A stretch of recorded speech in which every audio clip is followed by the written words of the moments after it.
আসসালামু আলাইকুম। Shimul memorial north south school and কলেজের অনলাইন ক্লাসে সবাইকে স্বাগত। কেমন আছো তোমরা? শীত পড়ে গেছে, তাই না? ডিসেম্বর মাস পড়ে গেছে, শীতও পড়ে গেছে। একটু সাবধানে থাকবে তোমরা, বেশি করে ভিটামিন সি খাবে, একটু রোদে থাকবে, মাঝে মাঝে গায়ে একটু রোদ লাগাবে। আর কি করোনাকালীন সময়ে যে স্বাস্থ্যবিধিগুলো মেনে চলতে, সেগুলো অবশ্যই মেনে চলতে। পুষ্টিকর খাবার খাবে, বারবার সাবান দিয়ে হাত ধুয়ে, একটু কুসুম কুসুম গরম পানি দিয়ে হাত ধুলে। আর বাইরে গেলে অবশ্যই মাস্ক ইউজ করবে, আর বাসায় বসে থেকে একটু পড়াশোনা করবে। ওকে, তোমরা যেহেতু নবম শ্রেণীর 10 শ্রেণীতে উঠে যাবা, তোমাদের জন্য তো পড়াশোনাটা বন্ধ করলে হবে? তোমরা পড়াশোনাটা সুন্দরভাবে চালিয়ে যাবে। আমি সাবেরি রেশমি সহকারী শিক্ষক। আজকে তোমাদের দ্বিতীয় অধ্যায় পড়ে ক্লাস নিব, আত্মকর্মসংস্থান। ইতিমধ্যে এই সব ক্লাসগুলো তোমাদের হয়েছে, তারপর আমরা আবার তোমাদেরকে রিভিশন ক্লাস নিচ্ছি, কারণ বারবার তোমাদেরকে এর জন্য পড়ানো হচ্ছে যে তোমরা যেন সহজে এগুলো বুঝতে পারো।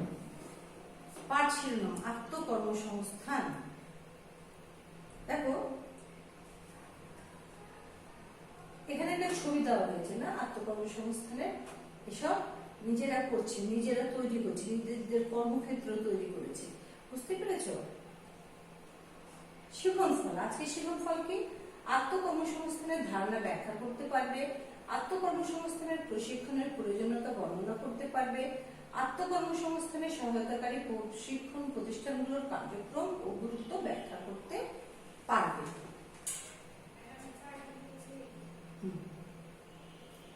আলোচ্য বিষয়। আলোচ্য বিষয় কি? আত্মকর্মসংস্থানের ধারণা, আত্মকর্মসংস্থানের প্রয়োজনীয়তা, আত্মকর্মসংস্থানের উপযুক্ত ক্ষেত্র নির্বাচনের বিবেচ্য বিষয়, আত্মকর্মসংস্থানের প্রশিক্ষণের প্রয়োজনীয়তা, আত্মকর্মসংস্থানের সহায়ক প্রশিক্ষণ প্রদানকারী প্রতিষ্ঠান। ওকে, এবার আমরা আসি আত্মকর্মসংস্থানের ধারণা। আমি এখানে একটা ছবি দিয়েছি, দেখেছো? কি মাছ ধরছে, তাই না? ছেলে মেয়ে উভয়ে, কিন্তু আজকাল কিন্তু আর কেউ পিছিয়ে নেই, সবাই মিলে কি দেখো একটা মৎস্য ছবি দেওয়া হয়েছে। এখানে একটা তাঁতের কাজ হচ্ছে। এই তাঁতের কাজ কি আমরা ঘরে বসেই, তোমরা যদি একটু গ্রাম অঞ্চলে যাও, একটু সিরাজগঞ্জের দিকে যাও, দেখবা যে ঘরে ঘরে তাঁতের কাজ হচ্ছে। এখানে কি একটা মুরগির খামারের ছবি দেওয়া হয়েছে, দেখেছো? এই খামারগুলো এখন কিন্তু মানুষ কি করছে, শুধু যে শিক্ষিত হয়ে মানুষ চাকরি করছে সেটা কিন্তু না, তারা বিভিন্ন কাজ করছে, খামার তৈরি করছে, বিভিন্ন মৎস্য উৎপাদনের জায়গা করছে, মানে অর্থাৎ কি নিজের কাজের জায়গা, নিজের কাজের ক্ষেত্র তৈরি করছে। এখানে দেখো একটা গরু খামারের ছবি দেওয়া হয়েছে। তাহলে আত্মকর্মসংস্থানটা কি? দেখো, আত্মকর্মসংস্থান হলো নিজের দক্ষতা ও গুণাবলীর দ্বারা নিজের কর্মসংস্থান করাকে আত্মকর্মসংস্থান বলে। তাহলে আমরা বুঝতে পারছি যে নিজের পুঁজি অথবা ঋণ করার স্বল্প সম্পদ, নিজের চিন্তা, জ্ঞান, বুদ্ধিমত্তা ও দক্ষতাকে কাজে লাগিয়ে ন্যূনতম ঝুঁকি নিয়ে আত্মপ্রচেষ্টায় জীবিকা অর্জনের ব্যবস্থাকে আত্মকর্মসংস্থান বলে। অর্থাৎ কিনা আত্মকর্মসংস্থান নিজের কর্মক্ষেত্র নিজে তৈরি করা এবং এখানে অন্যকে কর্মসংস্থানের ব্যবস্থা করে দেয়া, সেটাই হচ্ছে আত্মকর্মসংস্থান।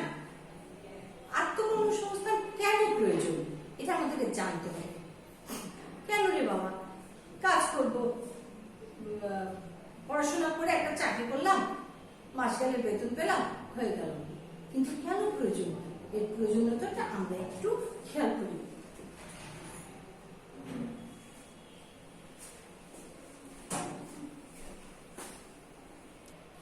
তাহলে আমরা কর্মসংস্থানকে প্রধানত 3 ভাগে ভাগ করা যায়। মজুরি বা বেতন ভিত্তিক চাকরি, 3 ভাগে মজুরি বা বেতন ভিত্তিক চাকরি, আত্মকর্মসংস্থান ও ব্যবসা। ঠিক আছে, এখন কর্মসংস্থানকে তাহলে কত ভাগে ভাগ করা গেল? 3 ভাগে। কর্মসংস্থানের প্রধান উৎস সরকারি ও বেসরকারি প্রতিষ্ঠান।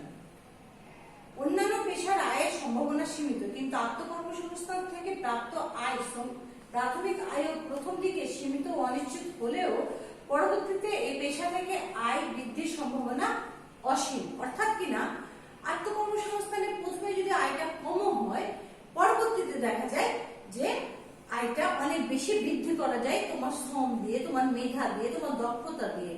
আমরা ইতিমধ্যে তোমরা বইয়ে পড়েছো যে হাফিজুর কি সে কিন্তু পড়াশোনা এসএসসি পাশ করেছিল, তারপরেও কিন্তু সে পরবর্তীতে আত্মকর্মসংস্থানে চলে আসে। আত্মকর্মসংস্থানের বর্তমানে আত্মকর্মসংস্থানের আওতা ব্যাপকভাবে বৃদ্ধি পেয়েছে।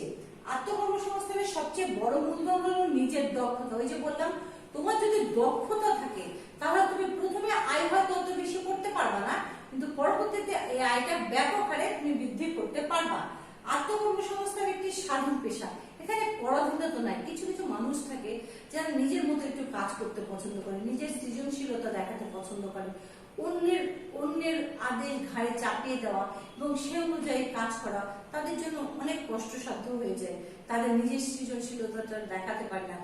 এটা এই জন্য আত্মকর্মসংস্থান খুবই জনপ্রিয় হয়ে উঠছে, কারণ এটা একটা স্বাধীন পেশা। এখানে নিজের স্বাধীন মতো কাজ করা যায়। বোঝা গেছে?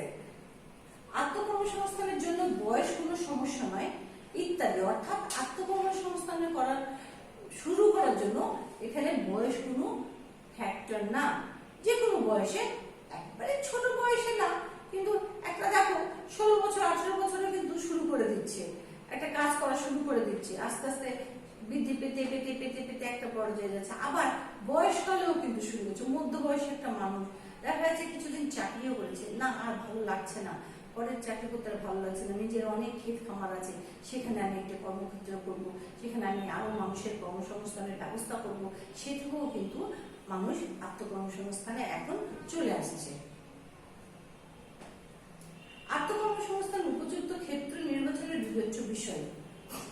আত্মকর্মসংস্থানমূলক ব্যবসা পরিচালনার ক্ষেত্রে সাফল্য ব্যর্থতা অনেকাংশে নির্ভর করে আত্মকর্মসংস্থানের উপযুক্ত ক্ষেত্র এবং নির্বাচনের উপর। সঠিক পণ্য নির্বাচন, তোমাকে অবশ্যই সঠিক পণ্যটা নির্বাচন করতে হবে, কারণ সঠিক পণ্য যদি নির্বাচন করা না হয় তাহলে এইটা এখানে সুফল পাওয়া যাবে না। প্রাথমিক মূলধন, প্রথমে একদম খালি হাতে তো ব্যবসা শুরু হয় না, প্রাথমিক একটা মূলধন থাকা লাগবে।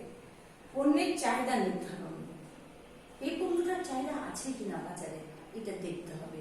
পণ্যের চাহিদা যদি না থাকে তাহলে সে পণ্য বাজারে এনে ওটা ব্যবসা করা যাবে না। অভিজ্ঞতা ও শিক্ষা, যে বিষয়টা নিয়ে কাজ করবা বা কর্মক্ষেত্র করবা সে বিষয়ে তার অভিজ্ঞতা থাকা জরুরি এবং শিক্ষাটা, সে বিষয়ে পড়াশোনা করা লাগবে, শিক্ষা থাকা লাগবে। নিজের দুর্বলতা সম্পর্কে সজাগ থাকা, আমি একটা কাজ করতে যাব, আমার কি বিষয়ে দুর্বলতা, আমার সেখানে আগ্রহ আছে কিনা, আমার নিজের দুর্বলতা কিন্তু আমি নিজেই জানি, আমি কোন কাজটা করতে পারবো আর কোনটা করতে পারবো না, এটা অপরের চেয়ে সবচেয়ে ভালো নিজে জানা। যৌথ উদ্যোগ, যৌথ উদ্যোগ, এখানে উদ্যোগটা যৌথ থাকা লাগবে, ঠিক আছে। সঠিক কর্মী নির্বাচন, আমরা যে কর্মীগুলো নির্বাচন করবো সেগুলো যেন সঠিক হয়। ব্যবসায়িক স্থান নির্বাচন, ব্যবসায়িক স্থান নির্বাচনের ক্ষেত্রে অনেক গুরুত্বপূর্ণ, কারণ স্থানটা যদি সঠিকভাবে না হয় তাহলে এটা সম্ভব না। সঠিক প্রযুক্তির ব্যবহার জানতে হবে। বর্তমানে আমরা যদি সঠিক প্রযুক্তির ব্যবহার না জানি তাহলে আমাদের পক্ষে আত্মকর্মসংস্থান করা, কোনো কাজই করা সহজ হবে না। দেশের আর্থসামাজিক ও রাজনৈতিক অবস্থা সম্পর্কে অবহিত থাকা, দেশের বর্তমান অবস্থা কি, আর্থসামাজিক অবস্থা কি, রাজনৈতিক অবস্থা কি, এই পরিবেশগুলো সম্পর্কে সঠিক ধারণা থাকতে হবে। ব্যবসায়িক ঝুঁকি মোকাবেলায় উপায় অবলম্বন, হঠাৎ করে ব্যবসায় একটা সমস্যা চলে আসলো, এই সমস্যাটা কিভাবে সমাধান করবো সেই বিষয়ে একটা অবলম্বন থাকা লাগবে, যে সেখান থেকে আমি কিভাবে উতরায় আসবো, ব্যবসাটা থেকে আমি কিভাবে সেটাকে আবার নিজ পথে নিয়ে আসবো সেটা জানা থাকা লাগবে। ব্যর্থতা থেকে শিক্ষা, হতেই পারে ব্যর্থ হলেই ছেড়ে দিতে হবে তা না, কেন ব্যর্থ হলো, কি ভুল ছিল, কি কারণে হয়েছিল সেই বিষয়গুলো ভাবতে হবে, সেই বিষয়গুলো ভেবে সেখান থেকে শিক্ষা গ্রহণ করতে হবে। সুষ্ঠু ব্যবসা পরিকল্পনা প্রণয়ন, সুষ্ঠুভাবে ব্যবসাটা পরিকল্পনা প্রণয়ন করতে হবে। পরিকল্পনাটা সুষ্ঠুভাবে পরিকল্পনা প্রণয়ন করলে তোমার ব্যবসাটা তুমি সঠিকভাবে চালনা করতে পারবে। আত্মকর্মসংস্থান কেন প্রয়োজন, প্রশিক্ষণের কেন প্রয়োজন? আসলে একটা মানুষ প্রশিক্ষণের কি হয় বলতো, একটা মানুষের আরো আত্মবিশ্বাস বাড়ে, কর্মদক্ষতা বাড়ে, এই জন্য প্রশিক্ষণের অবশ্যই প্রয়োজন আছে। প্রশিক্ষণ হলো সর্বস্তরের কর্মীদের জ্ঞান ও দক্ষতা বৃদ্ধি ও মানসিকতা অবিরাম ও নিয়মিত প্রচেষ্টা যাতে তাদের যোগ্যতা ক্রমশ বৃদ্ধি পেতে থাকে এবং প্রতিষ্ঠানটিও লাভবান হয়। নিম্নে প্রশিক্ষণের প্রয়োজনীয়তা ব্যাখ্যা করা হলো: কার্য প্রকৃতি ও পরিবেশের সাথে পরিচিতি, দক্ষ ও অভিজ্ঞ কর্মীদের অপ্রতুলতা দূরীকরণ, কর্মী দক্ষতা বৃদ্ধি, সম্পদের সদ্ব্যবহার, নৈতিক বল বৃদ্ধি, অপচয় ও দুর্ঘটনা হ্রাস। অর্থাৎ কিনা প্রশিক্ষণের দ্বারা কার্য প্রকৃতি এবং পরিবেশের সাথে পরিচিত হওয়া যায়। আমি কি কাজ করছি, পরিবেশটা কেমন, পরিচিত হওয়া যায়। দক্ষতা এবং অভিজ্ঞতার যে অপ্রতুলতা আছে সেটা বৃদ্ধি করা যায়। দক্ষ কর্মী তৈরি করা যায়, সম্পদের যে সৎ ব্যবহার করা যায়, আর নৈতিক বল বৃদ্ধি হয়। প্রশিক্ষণের মাধ্যমে নৈতিক বলটা বৃদ্ধি হয়, আর অপচয় ও দুর্ঘটনা হ্রাস হয়। এইসব বিভিন্ন কারণে প্রশিক্ষণের অবশ্যই প্রয়োজন আছে। এই প্রশিক্ষণের কয়েকটা প্রতিষ্ঠানের নাম আমি তোমাদের বলছি। দেখো এখানে কয়েকটা ছবি দিয়েছি। মহিলা বিষয়ক অধিদপ্তর, যুব ভবন, নারীদের প্রশিক্ষণ দেওয়া হচ্ছে, বাংলাদেশ ইনস্টিটিউট অফ ম্যানেজমেন্ট, মহিলা বিষয়ক মন্ত্রণালয়, বাংলাদেশ পল্লী উন্নয়ন বোর্ড, গ্রামীণ মহিলাদের কর্মসংস্থান প্রকল্প, যুব প্রশিক্ষণ কেন্দ্র, নর্থ ট্রান্স এনজিও। এইসব প্রতিষ্ঠানগুলো আত্মকর্মসংস্থানের ক্ষেত্রে প্রশিক্ষণ প্রদান করে থাকে। আজকের মূলত যে ক্লাসটা নেওয়া হলো, দেখো তোমাদের কিছু মূল্যায়নের প্রশ্ন দেখা হচ্ছে। আত্মকর্মসংস্থান কি? নিজের কর্মসংস্থান নিজের প্রচেষ্টায় তৈরি করাই হচ্ছে আত্মকর্মসংস্থান। দ্বিতীয়ত হচ্ছে বাংলাদেশের মোট কর্মহীন লোকের সংখ্যা কত? 26 লক্ষ। মোট কর্মহীন লোকের সংখ্যা 26 লক্ষ। ক্ষুদ্র ব্যবসায়ীটা কি? ক্ষুদ্র ব্যবসা হচ্ছে স্বল্প মূলধন নিয়ে যে ব্যবসাটা তৈরি গঠিত হয় সেটা হচ্ছে ক্ষুদ্র ব্যবসা। হাফিজুর কত সালে এসএসসি পাস করে মনে আছে তোমাদের? বলো তো কত সালে? হাফিজুর কত সালে এসএসসি পাস করে? 2000 সালে।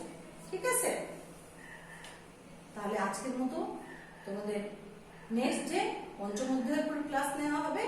আজকের মতো ক্লাস এখানেই শেষ করছি। ধন্যবাদ সবাই।